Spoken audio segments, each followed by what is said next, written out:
முரசொலி வெளியிட்டுள்ள தலையங்கத்தில் பேசத் தெரியாதவர் கூட்டத்தில் உளறுபவர் கெட்டிக்காரர் என்ற நினைப்பில் அதிமுக பொதுக்குழுவில் உளறி கொட்டி இருக்கிறார் எடப்பாடி பழனிசாமி என்று கூறியுள்ளது. அவர் சொல்லும் புள்ளி விவரங்களை பார்த்தால் புல்லரிக்கிறது. அவர் பேசும் லாஜிக்குகளை படித்தால் குமட்டி கொண்டு வருகிறது. இப்போது நாம் பார்க்கும் பழனிசாமி அனைத்திலும் தோற்ற தோல்வி சாமி ஆவார் என்று முரசொலி விமர்சித்துள்ளது. 2021 ஊரக உள்ளாட்சி தேர்தல், தமிழ்நாடு சட்டமன்ற தேர்தல், 2022 நகர்ப்புற உள்ளாட்சி தேர்தல், 2023 ஈரோடு இடைத்தேர்தல், 2024 நாடாளுமன்ற தேர்தல் ஆகிய அனைத்து தேர்தலிலும் தோற்றவர். இதன் மூலமாக மக்களால் நிராகரிக்கப்பட்டவர்தான் இந்த பழனிசாமி. விக்கிரவாண்டி இடைத்தேர்தலில் நிற்காமல் புறமுதுகு காட்டி ஓடியவர் பழனிசாமி. பெரிய கூட்டணி அமையாததால் நாடாளுமன்ற தேர்தலில் தோற்றாராம் பழனிசாமி. நடந்து முடிந்த நாடாளுமன்ற தேர்தலில் திமுக கூட்டணி 47 விழுக்காடு வாக்குகளை பெற்றுள்ளது. அதிமுக கூட்டணி 23 விழுக்காட்டையும் பாஜக கூட்டணி 18 விழுக்காட்டையும் பெற்றுள்ளது. அதிமுகவின் விழுக்காட்டையும் பாஜக விழுக்காட்டையும் கூட்டினால் 41 விழுக்காடு தான் வருகிறது. 47ஐ தாண்டவில்லை. எனவே பழனிசாமி எந்த கூட்டணி அமைத்திருந்தாலும் தோற்றுதான் போயிருப்பார். நடந்து முடிந்த நாடாளுமன்ற தேர்தலில் 40 தொகுதியிலும் தோற்றவர் மட்டுமல்ல, 7 தொகுதியில் டெபாசிட் போய்விட்டது பழனிசாமி கட்சிக்கு. 12 தொகுதியில் 3வது இடத்துக்கு பழனிசாமியின் கட்சி போனது. கன்னியாகுமரி தொகுதியில் 4வது இடம் போனது பழனிசாமியின் கட்சி. நடந்து முடிந்த நாடாளுமன்ற தேர்தலை 234 சட்டமன்ற தொகுதி வாரியாக பகுத்து பார்த்தால் 222 தொகுதிகளில் திமுக கூட்டணி அதிக வாக்குகளை பெற்றுள்ளது என்று முரசொலி தெரிவித்துள்ளது. 222 சட்டமன்ற தொகுதி வாரியாக திமுக கூட்டணி அதிக வாக்குகள் பெற்றுள்ளது என்று தி இந்து ஆங்கில நாளிதழ் செய்திக்கட்டுரை வெளியிட்டது பழனிசாமிக்கு தெரியுமா?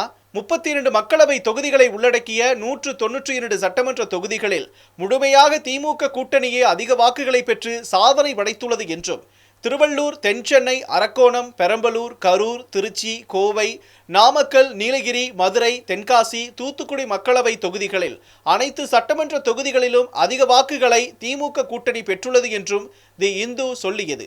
மக்களவை தேர்தல் வாக்கு விவரங்களின்படி 8 சட்டசபை தொகுதிகளில் மட்டுமே அதிமுக முன்னணியில் இருக்கிறது. 3 தொகுதிகளில் மட்டுமே பாமக அதிக வாக்குகளை பெற்றுள்ளது. 2 தொகுதிகளில் மட்டுமே தேமுதிக வேட்பாளர்கள் கூடுதல் வாக்குகளை பெற்றிருக்கிறார்கள். பாஜக எந்த சட்டமன்ற தொகுதியிலும் கூடுதல் வாக்குகளை வாங்கவில்லை என்றும் தி இந்து ஆங்கில நாளிதழ் சொல்லியிருந்தது.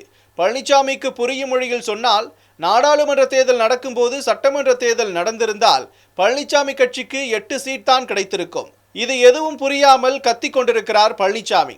இவ்வளவு தைரியசாலி என்றால் விக்கிரவாண்டியில் பழனிசாமி போட்டியிட்டிருக்கலாமே, ஏன் ஓடி பதுங்கினார்? திராவிட முன்னேற்ற கழகத்தின் வேட்பாளராக போட்டியிட்ட அன்னியூர் சிவா என்கிற சிவ சண்முகம் தனக்கு அடுத்ததாக வந்த பாமக வேட்பாளரை விட 67,575 வாக்குகளை கூடுதலாக பெற்று வெற்றி பெற்றார். 1,95,000 வாக்குகள் பதிவானது என்றால் அதில் 1,24,000 வாக்குகள் உதயசூரியனுக்கு கிடைத்துள்ளது. 3/2 பங்கு வாக்குகளை திமுக பெற்றுள்ளது. இது தெரிந்துதான் பழனிசாமி தலைமறைவானார். 2021 சட்டமன்ற தேர்தலுக்கு பிறகு 2022ஆம் ஆண்டு உள்ளாட்சி தேர்தல் நடந்தது. 21 மாநகராட்சிகள், 132 நகராட்சிகள், 435 பேரூராட்சிகள் என அனைத்தையும் மொத்தமாக திமுக கூட்டணி கைப்பற்றியது. கோவை, திருப்பூர், சேலம், ஈரோடு ஆகிய மாநகராட்சிகளை குறிவைத்து களமிறங்கியது அதிமுக. பழனிசாமி கட்சிக்கு மரண அடிதான் கிடைத்தது. கோவையில் மொத்த வார்டுகள் 100, இதில் 3 இடங்கள் தான் அதிமுக பிடித்தது. சேலத்தில் மொத்த வார்டுகள் 60, இதில் 7 இடங்களைத்தான் அதிமுக பிடித்தது. ஈரோட்டில் மொத்த வார்டுகள் 60, இதில் 6 இடங்களைத்தான் அதிமுக பிடித்தது. திருப்பூரில் மொத்த வார்டுகள் 60, இதில் 19 வார்டுகளைத்தான் அதிமுக கைப்பற்றியது. இதுதான் அதிமுகவின் கோட்டையாக இவர்கள் சொல்லிக்கொண்ட மேற்கு மண்டலத்தின் நிலைமையாகும்.